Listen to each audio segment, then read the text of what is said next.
ಸ್ವಾತಿ ಅವರಿಗೆ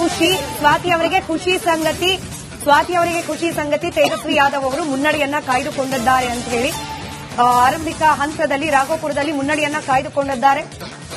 ತೇಜಸ್ವಿ ಯಾದವ್ ಅವರ ಸಹೋದರ ತೇಜ್ ಪ್ರತಾಪ್ಗೂ ಕೂಡ ಮುನ್ನಡೆ. ಹೊಸದೊಂದು ಪಕ್ಷ ಜನಶಕ್ತಿ ವರ್ತಮಾನದಲ್ಲಿ ಕಾಂಗ್ರೆಸ್ಗೆ ಸಿಂಗಲ್ ಡಿಜಿಟ್ ಬಂದಿರೋ ಕಾರಣ ಎಲ್ಲ ರಾಜ್ಯಗಳು, ಪ್ರಮುಖ ರಾಜ್ಯಗಳು, ಗುಜರಾತ್, ಬಿಹಾರ, ಉತ್ತರ ಪ್ರದೇಶ, ಅಲ್ಲಿ ಕಾಂಗ್ರೆಸ್ ನಾಯಕರು ಯಾರು ಅಂತ ಅನ್ನೋದು ನಮ್ಗೆ ಮರ್ತ ಹೋಗ್ಬಿಟ್ಟಿದೆ. ಎಲ್ಲ ಪ್ರಾದೇಶಿಕ ನಾಯಕತ್ವವನ್ನು ವ್ಯವಸ್ಥಿತವಾಗಿ ದಮನ ಮಾಡ್ತಾ ಬಂದ್ಬಿಟ್ಟು ಇವತ್ತು ನೋಡಿ ಉತ್ತರ ಪ್ರದೇಶದಲ್ಲಿ 2022 ಅಸೆಂಬ್ಲಿ ಚುನಾವಣೆ ಪ್ರಿಯಾಂಕಾ ವಾದ್ರಾ ಅವರು ಎಂಟ್ರಿ ಕೊಟ್ಟರು, ಡೈರೆಕ್ಟ್ ಆಗಿ ವರ್ಕಿಂಗ್ ಕಮಿಟಿ ಮೆಂಬರ್ ಆದ್ರು, ಪ್ರಧಾನ ಕಾರ್ಯದರ್ಶಿ ಇನ್ಚಾರ್ಜ್ ಆಫ್ ಉತ್ತರ ಪ್ರದೇಶ, ತಾನೇ ಸಂಭಾವ್ಯ ಮುಖ್ಯಮಂತ್ರಿ ಅಂತ ಪ್ರಚಾರ ಮಾಡ್ಕೊಂಡು ಬಂದ್ಮೇಲೆ ಏನ್ ಅವ್ರ ಸಾಧನೆ, 403ಕ್ಕೆ 2 ಸೀಟು ಉತ್ತರ ಪ್ರದೇಶ ಅಸೆಂಬ್ಲಿನಲ್ಲಿ. ಅಲ್ಲಿ ಮರ್ತೆ ಹೋಗ್ಬಿಟ್ಟಿದೆ. ಯಾರು ಎನ್ ಡಿ ತಿವಾರಿ ಅವ್ರ ನಂತರ ಉತ್ತರ ಪ್ರದೇಶದ ಕಾಂಗ್ರೆಸ್ ನಾಯಕ ಯಾರು ಬಿಹಾರ್ನಲ್ಲಿ ಡಾಕ್ಟರ್ ಜಗನ್ನಾಥ್ ಮಿಶ್ರಾ ಅಂತ 35 ವರ್ಷದಿಂದ ಜಗನ್ನಾಥ್ ಮಿಶ್ರಾ ಅಂತ ಒಬ್ಬ ಲೀಡರ್ ಇದ್ರು. ಅದಾದ್ಮೇಲೆ ಒಬ್ಬರನ್ನಾದ್ರೂ ಬೆಳೆಸಿದ್ರೆ ಒಬ್ಬ ಸಿದ್ದರಾಮಯ್ಯ, ಒಂದು ನಿಮಿಷ ಸ್ವಾತಿ, ಒಬ್ಬ ಸಿದ್ದರಾಮಯ್ಯ ಡಿಕೆ ಇಲ್ಲಡೆ ಸ್ವಾತಿ ಒಂದು ನಿಮಿಷ ಮಾತಾಡ್ತೀನಿ, ಪಾರ್ಟಿ ಹೋಗ್ತಾರೆ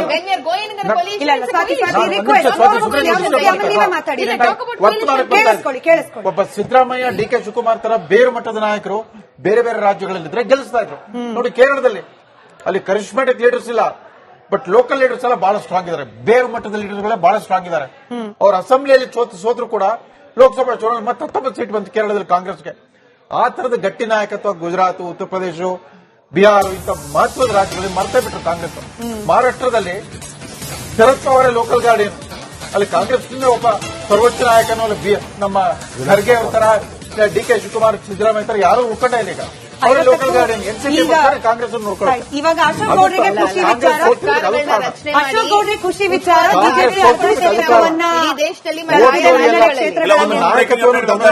ಸರ್, ಒಂದು ಬ್ರೇಕಿಂಗ್ ಅಪ್ಡೇಟ್ ಬರ್ತಾ ಇದೆ. 9 ಗಂಟೆ ಈ ಟ್ರೆಂಡ್ ಪ್ರಕಾರ ಈಗ ಮತ್ತೆ ಎನ್ಡಿಎ ಮುನ್ನಡೆಯನ್ನ ಕಾಯ್ದುಕೊಳ್ತಾ ಇದೆ. 85 ಕ್ಷೇತ್ರಗಳಲ್ಲಿ ಮುನ್ನಡೆಯನ್ನ ಕಾಯ್ದುಕೊಂಡಿರೋದು ಎನ್ಡಿಎ, 60 ಕ್ಷೇತ್ರಗಳಲ್ಲಿ ಮುನ್ನಡೆಯನ್ನ ಕಾಯ್ದುಕೊಂಡಿರೋದು ನೋಡಿ ಈಗ 61 ಆಯ್ತು. ಮತ್ತೆ ಮಹಾಗಠಬಂಧನ್ 61. ಇನ್ನ ಜನಸುರಾಜ್ ಪಾರ್ಟಿ ಕೂಡ ಹೊಸದಾಗಿ ಬಂದಿರುವಂತಹ ಪಾರ್ಟಿ ಪ್ರಶಾಂತ್ ಕಿಶೋರ್ ಅವರದು, ಅದು 4 ಕ್ಷೇತ್ರಗಳಲ್ಲಿ ಮುನ್ನಡೆಯನ್ನ ಕಾಯ್ದುಕೊಂಡಿದೆ. 9 ಗಂಟೆಯ ಟ್ರೆಂಡ್ ಪ್ರಕಾರ ಬಿಜೆಪಿ ಸಿಂಗಲ್ ಲಾರ್ಜೆಸ್ಟ್ ಪಾರ್ಟಿ ಆಗ್ತಾ ಇದೆ. ಇಲ್ಲಿ ಈಗಿನ ಸದ್ಯದ ಟ್ರೆಂಡ್ ಪ್ರಕಾರ ಆರ್ಜೆಡಿ ಸಿಂಗಲ್ ಲಾರ್ಜೆಸ್ಟ್ ಪಾರ್ಟಿ ಆಗುವ ಎಲ್ಲಾ ಸಾಧ್ಯತೆಗಳು ಇತ್ತು ಅನ್ನೋಷ್ಟರಲ್ಲೇ ಈಗ ಬಿಜೆಪಿ ಸಿಂಗಲ್ ಲಾರ್ಜೆಸ್ಟ್ ಪಾರ್ಟಿ ಆಗಿದೆ. 9 ಗಂಟೆಯ ಟ್ರೆಂಡ್ ಪ್ರಕಾರ ಬಹುಶಃ ರಾಘವ್ ಶರ್ಮಾ ಅವರು ಅಲ್ಲಿಂದ ಗ್ರೌಂಡ್ ರಿಪೋರ್ಟ್ ಮಾಡಿದ ಸಂದರ್ಭದಲ್ಲಿ ಬರೆದ ಒಂದು ಆರ್ಟಿಕಲ್ ನಲ್ಲಿ ನೀವೇ ಬರೆದಿದ್ದೀರಿ, 12 ಕ್ಷೇತ್ರಗಳಲ್ಲಿ ಆರ್ಜೆಡಿ ವರ್ಸಸ್ ಕಾಂಗ್ರೆಸ್ ಅನ್ನೋ ರೀತಿಯ ವಾತಾವರಣ ಇದೆ. Though they call dum us friendly fight, but ಇದು ಇಂಡಿ ಕೂಟಕ್ಕೆ ಒಳ್ಳೆ ಲಕ್ಷಣ ಅಲ್ಲ ಅಂತ ಹೇಳಿ ನೀವು ಬರೆದಿದ್ದೀರಿ. ನಾನು ಅದೇ ಈ ಕಾಂಗ್ರೆಸ್ ಬಗ್ಗೆನೇ ಚರ್ಚೆ ಆಗ್ತಿತ್ತು. ನಾನು ಅಲ್ಲಿ ಹೋಗಿ ಬಂದ ಕಾರಣ ನಿಮಗೆ ಹೇಳ್ತಾ ಇದ್ದೇನೆ. ನಾನು ಯಾವುದೇ ಪಕ್ಷದ ಪರ ಅಥವಾ ಪಕ್ಷದ ವಿರೋಧ ಅಂತ ಏನಲ್ಲ. ನೋಡಿ, ಕಾಂಗ್ರೆಸ್ ಕಳೆದ ಚುನಾವಣೆಯಲ್ಲಿ 2020 ಚುನಾವಣೆಯಲ್ಲಿ ಕಾಂಗ್ರೆಸ್ಗೆ 70 ಸೀಟ್ಗಳನ್ನು ಕೊಟ್ಟಿದ್ರು.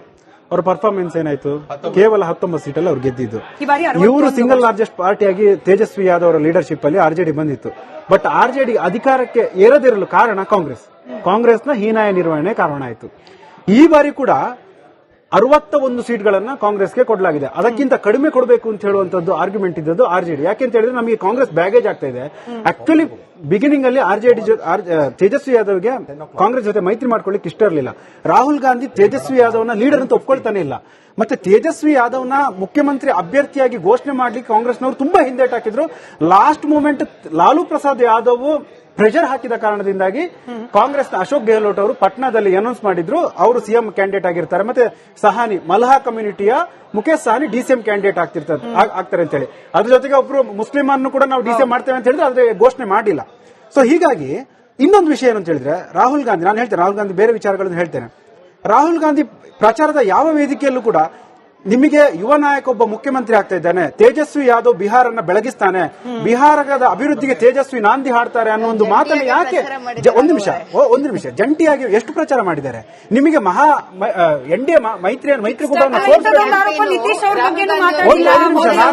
ಕಂಪ್ಲೀಟ್ ಮಾಡ್ತಾನೆ. ಇನ್ನೊಂದು ರಾಹುಲ್ ಗಾಂಧಿ ಅವರು ಒಂದು ಆಗಸ್ಟ್ ಮತ್ತೆ ಸೆಪ್ಟೆಂಬರ್ ತಿಂಗಳಲ್ಲಿ ಈ ವೋಟ್ ಚೋರಿ ಆರ್ಗ್ಯುಮೆಂಟ್ ಸರಿ ಆಯ್ತಪ್ಪ, ಅವ್ರ ಆರ್ಗ್ಯುಮೆಂಟ್ ನಾವು ಒಪ್ತೇವೆ, ಅವರು ಮತಕಳವ ಆಗ್ತಾ ಇದೆ ಅಂತ ಹೇಳಿದ್ರು. ಬಿಹಾರದಲ್ಲಿ ಕ್ಯಾಂಪೇನ್ ಅನ್ನು ಸ್ಟಾರ್ಟ್ ಮಾಡಿದ್ರು. 16 ದಿನಗಳ ಕಾಲ ನಿರಂತರ ಕ್ಯಾಂಪೇನ್ ಅನ್ನ ಮಾಡಿದ್ರು, ಕೋರ್ಟ್ ಅಧಿಕಾರಿ ಯಾತ್ರೆ ಮಾಡಿದ್ರು. ಅದು ಮುಗಿಸಿದ ನಂತರ 55 ದಿನಗಳ ಕಾಲ ಆ ಮನುಷ್ಯ ಕಾಣಲೇ ಇಲ್ಲ. ನನಗೆ ಕಾಂಗ್ರೆಸ್ ಕಾರ್ಯಕರ್ತರು ಅಲ್ಲಿ ಸಿಕ್ಕಿದ್ರು, ಕಾಂಗ್ರೆಸ್ ಲೀಡರ್ ಕೂಡ ಸಿಕ್ಕಿದ್ರು, ಒಬ್ರು ಇಂಪಾರ್ಟೆಂಟ್ ಪರ್ಸನ್. ನಾನು ಕೇಳಿದೆ, ನಿಮಗೆ ಡ್ಯಾಮೇಜ್ ಆಗಿಲ್ಲ, ಆ ಟೆಂಪೋ ಉಳಿಸ್ಕೊಳ್ಳೇ ಇಲ್ಲ, ಆ ಮೊಮೆಂಟಮ್ ವೋಟ್ ಅಧಿಕಾರ ಹತ್ರ ಜನರ ಹತ್ರ ಮಾತಾಡ್ಬೇಕಾದ್ರೆ ಅದು ಮಾತಾಡ್ತಾನೆ ಇಲ್ಲ, ಜನ ಬೇರೆ ವಿಷಯ ಮಾತಾಡ್ತಾ ಇದ್ದಾರೆ. ಯಾಕೆ ನಿಮಗೆ ಅದು ಹಿನ್ನಡೆ? ಅವ್ರು ಒಪ್ಕೊಂಡ್ರು, ಅದನ್ನ ಹಿನ್ನಡೆ ಆಯ್ತು. ಆ 55 ದಿನದಲ್ಲಿ ಪ್ರತಿ 10 ದಿನಕ್ಕೊಮ್ಮೆ ಆದ್ರೂ ರಾಹುಲ್ ಗಾಂಧಿ ಬರ್ತಿದ್ರೆ ನಮಗೆ ಆ ಟೆಂಪೋ ಉಳ್ಕೊಂಡು. ಚುನಾವಣೆ ಹತ್ರದಲ್ಲಿ ಬಂದು ಹರಿಯಾಣದಲ್ಲಿ ಓಟ್ ಚೋರಿ ಆಗಿದೆ ಅನ್ನೋದು ಬಹಳ ದೊಡ್ಡ ಪ್ರಮಾಣದಲ್ಲಿ ಸದ್ದಾಯ್ತು. ಈ ವ್ಯಾಕ್ಯೂಮ್ ಅನ್ನ ಅಲ್ಲಿ ಫುಲ್ಫಿಲ್ ಮಾಡೋ ಪ್ರಯತ್ನ ಆಯ್ತು. ಹೀಗೂ ರಾಹುಲ್ ಗಾಂಧಿ ಅವರು ಕ್ಯಾಂಪೇನ್ ಅನ್ನ ಕಿಕ್ ಸ್ಟಾರ್ಟ್ ಮಾಡಿ he left it for Mahagathbandhan, he left it for Tejashwi to take it forward. Rahul Gandhi ಅವರಿಗೆ ತೇಜಸ್ವಿ ಯಾದವ್ ಮುಖ್ಯಮಂತ್ರಿ ಓವರ್ ಪವರಿಂಗ್ ಅಂತ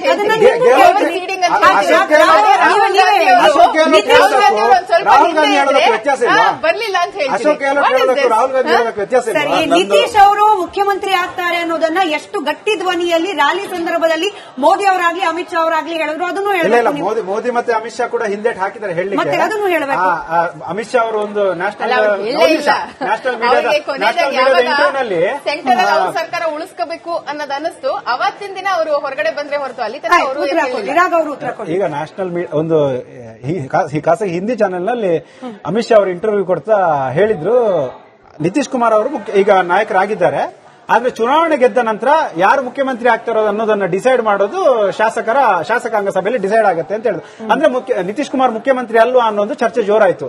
ಜೆಡಿಯು ಅವರು ಬಹಳ ಸಿಟ್ಟಾದ್ರು, ಮೆಸೇಜ್ ಹೋಯ್ತು ಡೆಲ್ಲಿಗೆ. ಮತ್ತೆ ಕೆಲವೇ ದಿನದಲ್ಲಿ ರಾಜ್ಯ ಬಿಜೆಪಿ ಘಟಕದ ನಾಯಕರು ರಾಗ ಬದಲಿಸಿದ್ರು. ಇಲ್ಲ ಧರ್ಮೇಂದ್ರ ಪ್ರಧಾನ್ ಅವರು ಕೂಡ ಓಪನ್ ಆಗಿ ಅನೌನ್ಸ್ ಮಾಡಿ ನಿತೀಶ್ ಕುಮಾರ್ ಅವರ ನಾಯಕತ್ವ ಇರುತ್ತೆ ಅಂತ ಹೇಳಿ. ಯಾಕಂದ್ರೆ ಅಲ್ಲಿ ಡ್ಯಾಮೇಜ್ ಆಗ್ತಿತ್ತು. ಡೆಲ್ಲಿಯಲ್ಲಿ 12 ಸೀಟ್ಸ್, ಲೋಕಸಭೆಯಲ್ಲಿ 293. ಅಧಿಕಾರ ಹಿಡಿಯೋ ಮುಂಚೆ ಒಂದು ನಿಮಿಷ ನಾನು ಕಂಪ್ಲೀಟ್ ಮಾಡ್ತೇನೆ, ನೀವು ಮತ್ತೆ ಹೇಳ್ಬೇಡಿ. ಮೆಸೇಜ್ ಕಳಿಸಲಾಯಿತು ಡೆಲ್ಲಿಗೆ, ಹಾಗಾಗಿ ಅವರು ಬಂದು ಭಯಪಟ್ಟು ಅದು ಜೆಡಿಯಿಂದ ಪ್ರೆಷರ್ ಬಂದಿತ್ತು. ನಾನು ಕಾಂಗ್ರೆಸ್ ಲೀಡರ್ಶಿಪ್ ಅನೌನ್ಸ್ ಮಾಡೋದ್ರಲ್ಲಿ ಕಾಂಗ್ರೆಸ್ ಕೂಡ ಹಿಂದೇಟ್ ಹಾಕಿದೆ, ಬಿಜೆಪಿ ಕೂಡ ಹಿಂದೇಟ್ ಹಾಕಿದೆ ನಿತೀಶ್ ಕುಮಾರ್ ಅವರ ನಿತೀಶ್ ಕುಮಾರ್. ಆದ್ರೆ ಮತ್ತೆ ರಾಗ ಬದಲಿಸಿದ್ರು. ಧರ್ಮೇಂದ್ರ ಪ್ರಧಾನ್ ಇರ್ಬೋದು, ಸಾಮ್ರಾಟ್ ಚೌಧರಿ ಇರ್ಬೋದು, ಎಲ್ಲರೂ ಕೂಡ ನಿತೀಶ್ ಕುಮಾರ್ ಅವರೇ ಮುಖ್ಯಮಂತ್ರಿ ಆಗಿರ್ತಾರೆ, ಅದ್ರ ಬಗ್ಗೆ ಯಾವುದೇ ಅನುಮಾನ ಬೇಡ ಅನ್ನೋ ಒಂದು ಕ್ಯಾಂಪೇನ್ ಅನ್ನು ಮಾಡಿದ್ರು. ಆದ್ರೆ ಕಾಂಗ್ರೆಸ್ ವಿಷಯದಲ್ಲಿ ಅಲ್ಲ, ಈ ಮಹಾಗಠಬಂಧನ್ ವಿಷಯದಲ್ಲಿ ಹಾಗೆ ಆಗ್ಲಿಲ್ಲ ಅಂತ ರಾಹುಲ್ ಗಾಂಧಿ ಅವರಿಗೆ ಹೇಳಲಿಕ್ಕೆ ಏನ್ ಸಮಸ್ಯೆ ಆಯ್ತು ಅನ್ನೋದಷ್ಟೇ ನನ್ನ ಪ್ರಶ್ನೆ. ಸ್ವಾತಿ ಅವರಿಗೆ ಖುಷಿ ಸಂಗತಿ ತೇಜಸ್ವಿ ಯಾದವ್ ಅವರು ಮುನ್ನಡೆಯನ್ನ ಕಾಯ್ದುಕೊಂಡಿದ್ದಾರೆ ಅಂತ ಹೇಳಿ ಆರಂಭಿಕ ಹಂತದಲ್ಲಿ ರಾಘೋಪುರದಲ್ಲಿ ಮುನ್ನಡೆಯನ್ನ ಕಾಯ್ದುಕೊಂಡಿದ್ದಾರೆ. ತೇಜಸ್ವಿ ಯಾದವ್ ಅವರ ಸಹೋದರ ತೇಜ್ ಪ್ರತಾಪ್ಗೂ ಕೂಡ ಮುನ್ನಡೆ. ಹೊಸದೊಂದು ಪಕ್ಷ ಜನಶಕ್ತಿ ವರ್ತಮಾನದಲ್ಲಿ ಕಾಂಗ್ರೆಸ್ಗೆ ಸಿಂಗಲ್ ಡಿಜಿಟ್ ಬಂದಿರೋ ಕಾರಣ ಎಲ್ಲ ರಾಜ್ಯಗಳ ಪ್ರಮುಖ ರಾಜ್ಯಗಳ ಗುಜರಾತ್, ಬಿಹಾರ, ಉತ್ತರ ಪ್ರದೇಶ ಅಲ್ಲಿ ಕಾಂಗ್ರೆಸ್ ನಾಯಕರು ಯಾರು ಅಂತ ಅನ್ನೋದನ್ನ ಮರ್ತ ಹೋಗ್ಬಿಟ್ಟಿದೆ. ಎಲ್ಲ ಪ್ರಾದೇಶಿಕ ನಾಯಕತ್ವವನ್ನು ವ್ಯವಸ್ಥಿತವಾಗಿ ದಮನ ಮಾಡ್ತಾ ಬಂದ್ಬಿಟ್ಟು ಇವತ್ತು ನೋಡಿ ಉತ್ತರ ಪ್ರದೇಶದಲ್ಲಿ 2022 ಅಸೆಂಬ್ಲಿ ಚುನಾವಣೆ ಪ್ರಿಯಾಂಕಾ ವಾದ್ರಾ ಅವರು ಎಂಟ್ರಿ ಕೊಟ್ಟರು, ಡೈರೆಕ್ಟ್ ಆಗಿ ವರ್ಕಿಂಗ್ ಕಮಿಟಿ ಮೆಂಬರ್ ಆದ್ರು, ಪ್ರಧಾನ ಕಾರ್ಯದರ್ಶಿ ಇನ್ಚಾರ್ಜ್ ಆಫ್ ಉತ್ತರ ಪ್ರದೇಶ, ತಾನೇ ಸಂಭಾವ್ಯ ಮುಖ್ಯಮಂತ್ರಿ ಅಂತ ಪ್ರಚಾರ ಮಾಡ್ಕೊಂಡು ಬಂದ್ಮೇಲೆ ಏನ್ ಅವ್ರ ಸಾಧನೆ? 403ಕ್ಕೆ 2 ಸೀಟು ಉತ್ತರ ಪ್ರದೇಶ ಅಸೆಂಬ್ಲಿನಲ್ಲಿ. ಅಲ್ಲಿ ಮರ್ತೆ ಹೋಗ್ಬಿಟ್ಟಿದೆ. ಯಾರು ಎನ್ ಡಿ ತಿವಾರಿ ಅವ್ರ ನಂತರ ಉತ್ತರ ಪ್ರದೇಶದ ಕಾಂಗ್ರೆಸ್ ನಾಯಕ ಯಾರು ಬಿಹಾರ್ನಲ್ಲಿ ಡಾಕ್ಟರ್ ಜಗನ್ನಾಥ್ ಮಿಶ್ರಾ ಅಂತ 35 ವರ್ಷದಿಂದ ಜಗನ್ನಾಥ್ ಮಿಶ್ರಾ ಅಂತ ಒಬ್ಬ ಲೀಡರ್ ಇದ್ರು. ಅದಾದ್ಮೇಲೆ ಒಬ್ಬರನ್ನಾದ್ರೂ ಬೆಳೆಸಿದ್ರೆ ಒಬ್ಬ ಸಿದ್ದರಾಮಯ್ಯ, ಒಂದು ನಿಮಿಷ ಸ್ವಾತಿ, ಒಬ್ಬ ಸಿದ್ದರಾಮಯ್ಯ ಡಿಕೆ ನೋಡಿ ಸ್ವಾತಿ ಒಂದು ನಿಮಿಷ ಮಾತಾಡ್ಬಿಟ್ಟು ಪಾರ್ಟಿ ಹೋಗ್ತಾರೆ.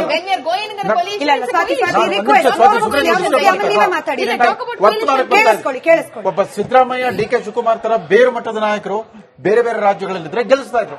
ನೋಡಿ ಕೇರಳದಲ್ಲಿ ಅಲ್ಲಿ ಕರಿಷ್ಮ್ಯಾಟಿಕ್ ಲೀಡರ್ಸ್ ಇಲ್ಲ, ಬಟ್ ಲೋಕಲ್ ಲೀಡರ್ಸ್ ಎಲ್ಲ ಬಹಳ ಸ್ಟ್ರಾಂಗ್ ಇದ್ದಾರೆ. ಬೇರೆ ಮಟ್ಟದ ಲೀಡರ್ಗಳೇ ಬಹಳ ಸ್ಟ್ರಾಂಗ್ ಇದ್ದಾರೆ. ಅವ್ರ ಅಸೆಂಬ್ಲಿಯಲ್ಲಿ ಸೋತರು ಕೂಡ ಲೋಕಸಭಾ ಚುನಾವಣೆ ಮತ್ತೆ 19 ಸೀಟ್ ಬಂತು ಕೇರಳದಲ್ಲಿ ಕಾಂಗ್ರೆಸ್ಗೆ. ಆ ತರದ ಗಟ್ಟಿ ನಾಯಕತ್ವ ಗುಜರಾತ್, ಉತ್ತರ ಪ್ರದೇಶ, ಬಿಹಾರ ಇಂಥ ಮಹತ್ವದ ರಾಜ್ಯಗಳಲ್ಲಿ ಮರ್ತೇ ಬಿಟ್ರು ಕಾಂಗ್ರೆಸ್. ಮಹಾರಾಷ್ಟ್ರದಲ್ಲಿ ಶರದ್ ಪವಾರ್ ಲೋಕಲ್ ಗಾರ್ಡಿಯನ್, ಅಲ್ಲಿ ಕಾಂಗ್ರೆಸ್ ಒಬ್ಬ ಸರ್ವೋಚ್ಚ ನಾಯಕನು ನಮ್ಮ ಖರ್ಗೆ ಅವ್ರ ತರ, ಡಿಕೆ ಶಿವಕುಮಾರ್, ಸಿದ್ದರಾಮಯ್ಯ ತರ ಯಾರು ಉಳ್ಕೊಂಡ ಇಲ್ಲ. ಈಗ ಅವರೇ ಲೋಕಲ್ ಗಾರ್ಡಿಯನ್ ಎನ್ಸಿಪಿ ಕಾಂಗ್ರೆಸ್ ನೋಡ್ಕೊಳ್ಳಿ. ಇವಾಗ ಅಶೋಕ್ ಗೌಡ್ರಿಗೆ ಖುಷಿ ವಿಚಾರ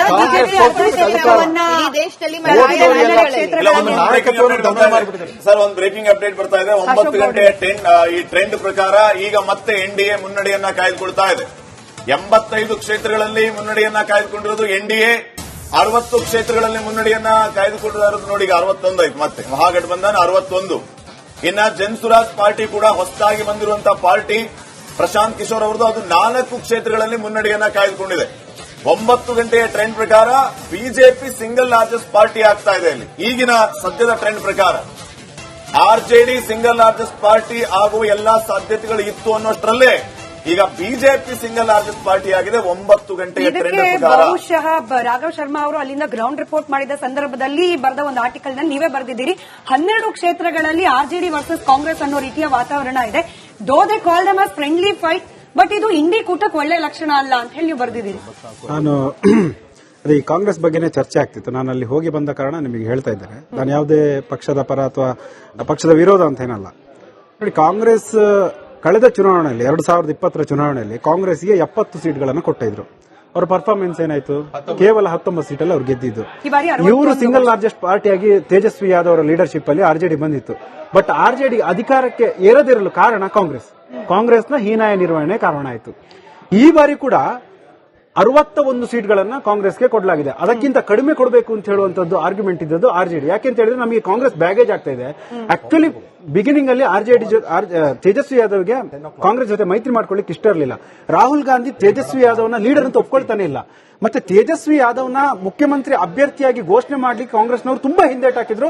last moment Lalu Prasad Yadav pressure ಹಾಕಿದ ಕಾರಣದಿಂದಾಗಿ ಕಾಂಗ್ರೆಸ್ನ ಅಶೋಕ್ ಗೆಹ್ಲೋಟ್ ಅವರು ಪಟ್ನಾದಲ್ಲಿ ಅನೌನ್ಸ್ ಮಾಡಿದ್ರು ಅವರು ಸಿಎಂ ಕ್ಯಾಂಡಿಡೇಟ್ ಆಗಿರ್ತಾರೆ. ಮತ್ತೆ ಸಹಾನಿ ಮಲ್ಹಾ ಕಮ್ಯುನಿಟಿಯ ಮುಖೇಶ್ ಸಹಾನಿ ಡಿಸಿಎಂ ಕ್ಯಾಂಡಿಡೇಟ್ ಆಗ್ತಾರೆ ಅಂತ ಹೇಳಿ, ಅದ್ರ ಜೊತೆಗೆ ಒಬ್ರು ಮುಸ್ಲಿಂ ಅನ್ನು ಕೂಡ ನಾವು ಡಿಸಿಎಂ ಮಾಡ್ತೇವೆ ಅಂತ ಹೇಳಿದ್ರೆ ಅದ್ರ ಘೋಷಣೆ ಮಾಡಿಲ್ಲ. ಸೊ ಹೀಗಾಗಿ ಇನ್ನೊಂದು ವಿಷಯ ಏನು ಅಂತ ಹೇಳಿದ್ರೆ, ರಾಹುಲ್ ಗಾಂಧಿ, ನಾನು ಹೇಳ್ತೇನೆ ರಾಹುಲ್ ಗಾಂಧಿ ಬೇರೆ ವಿಚಾರಗಳನ್ನು ಹೇಳ್ತೇನೆ.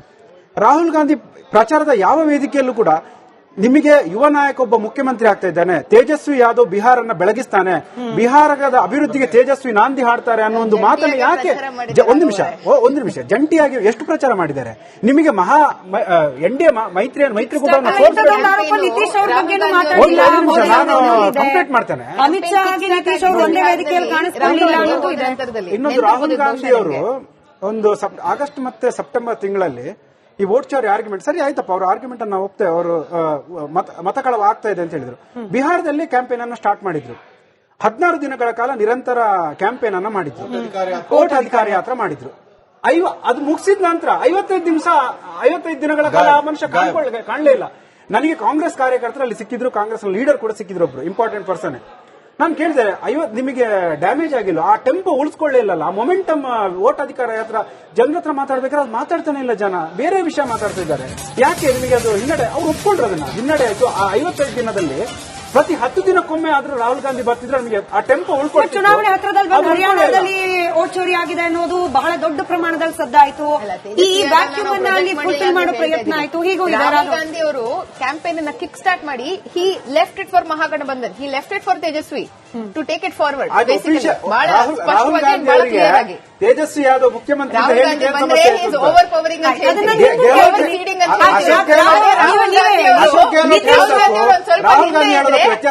ಬರ್ಲಿಲ್ಲ ಅಂತ ಅಶೋಕ್ ಗೆಹ್ಲೋಟ್ ರಾಹುಲ್ ಗಾಂಧಿ ವ್ಯತ್ಯಾಸ. ನಿತೀಶ್ ಅವರು ಮುಖ್ಯಮಂತ್ರಿ ಆಗ್ತಾರೆ ಅನ್ನೋದನ್ನ ಎಷ್ಟು ಗಟ್ಟಿ ಧ್ವನಿಯಲ್ಲಿ ರ್ಯಾಲಿ ಸಂದರ್ಭದಲ್ಲಿ ಮೋದಿ ಅವರಾಗ್ಲಿ ಅಮಿತ್ ಶಾ ಅವರಾಗ್ಲಿ ಹೇಳಿದ್ರು, ಅದನ್ನು ಹೇಳಬೇಕು. ಮೋದಿ ಮತ್ತೆ ಅಮಿತ್ ಶಾ ಕೂಡ ಹಿಂದೇಟ್ ಹಾಕಿದ್ದಾರೆ ಹೇಳಲಿಕ್ಕೆ. ಅದನ್ನು ಹೇಳಬೇಕು. ಅಮಿತ್ ಶಾ ಅವರು ಒಂದು ನ್ಯಾಷನಲ್ ಇಂಟರ್ವ್ಯೂನಲ್ಲಿ ಸೆಂಟ್ರಲ್ ಸರ್ಕಾರ ಉಳಿಸ್ಕೋಬೇಕು ಅನ್ನೋದು ಅನಿಸ್ತು. ಅವತ್ತಿನ ದಿನ ಅವರು ಹೊರಗಡೆ ಬಂದ್ರೆ ಹೊರತು ಅಲ್ಲಿ ಈಗ ನ್ಯಾಷನಲ್ ಒಂದು ಖಾಸಗಿ ಹಿಂದಿ ಚಾನೆಲ್ ನಲ್ಲಿ ಅಮಿತ್ ಶಾ ಅವರು ಇಂಟರ್ವ್ಯೂ ಕೊಡ್ತಾ ಹೇಳಿದ್ರು, ನಿತೀಶ್ ಕುಮಾರ್ ಅವರು ಈಗ ನಾಯಕರಾಗಿದ್ದಾರೆ, ಆದ್ರೆ ಚುನಾವಣೆ ಗೆದ್ದ ನಂತರ ಯಾರು ಮುಖ್ಯಮಂತ್ರಿ ಆಗ್ತಾರೋ ಅನ್ನೋದನ್ನ ಡಿಸೈಡ್ ಮಾಡೋದು ಶಾಸಕಾಂಗ ಸಭೆಯಲ್ಲಿ ಡಿಸೈಡ್ ಆಗುತ್ತೆ ಅಂತ ಹೇಳಿದ್ರು. ಅಂದ್ರೆ ನಿತೀಶ್ ಕುಮಾರ್ ಮುಖ್ಯಮಂತ್ರಿ ಅಲ್ವಾ ಅನ್ನೋ ಒಂದು ಚರ್ಚೆ ಜೋರಾಯ್ತು. ಜೆಡಿಯು ಅವರು ಬಹಳ ಸಿಟ್ಟಾದ್ರು, ಮೆಸೇಜ್ ಹೋಯ್ತು ಡೆಲ್ಲಿಗೆ.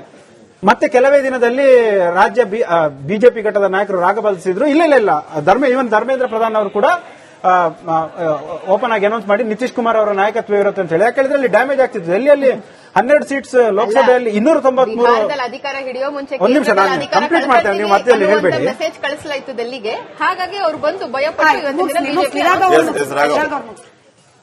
ಅದು ಜೆಡಿಯುಯಿಂದ ಪ್ರೆಷರ್ ಬಂದಿತ್ತು. ನಾನು ಕಾಂಗ್ರೆಸ್ ಲೀಡರ್ಶಿಪ್ ಅನೌನ್ಸ್ ಮಾಡೋದ್ರಲ್ಲಿ ಕಾಂಗ್ರೆಸ್ ಕೂಡ ಹಿಂದೇಟ್ ಹಾಕಿದೆ, ಬಿಜೆಪಿ ಕೂಡ ಹಿಂದೇಟ್ ಹಾಕಿದೆ ನಿತೀಶ್ ಕುಮಾರ್ ಅವರ ನಿತೀಶ್ ಕುಮಾರ್. ಆದ್ರೆ ಮತ್ತೆ ರಾಗ ಬದಲಿಸಿದ್ರು. ಧರ್ಮೇಂದ್ರ ಪ್ರಧಾನ್ ಇರ್ಬೋದು, ಸಾಮ್ರಾಟ್ ಚೌಧರಿ ಇರ್ಬೋದು, ಎಲ್ಲರೂ ಕೂಡ ನಿತೀಶ್ ಕುಮಾರ್ ಅವರೇ ಮುಖ್ಯಮಂತ್ರಿ ಆಗಿರ್ತಾರೆ, ಅದ್ರ ಬಗ್ಗೆ ಯಾವುದೇ ಅನುಮಾನ ಬೇಡ ಅನ್ನೋ ಒಂದು ಕ್ಯಾಂಪೇನ್ ಅನ್ನು ಮಾಡಿದ್ರು. ಆದ್ರೆ ಕಾಂಗ್ರೆಸ್ ವಿಷಯದಲ್ಲಿ ಅಲ್ಲ, ಈ ಮಹಾಗಠಬಂಧನ್ ವಿಷಯದಲ್ಲಿ ಹಾಗೆ ಆಗ್ಲಿಲ್ಲ ಅಂತ ರಾಹುಲ್ ಗಾಂಧಿ ಅವರಿಗೆ ಹೇಳಲಿಕ್ಕೆ ಏನ್ ಸಮಸ್ಯೆ ಆಯ್ತು ಅನ್ನೋದಷ್ಟೇ ನನ್ನ ಪ್ರಶ್ನೆ.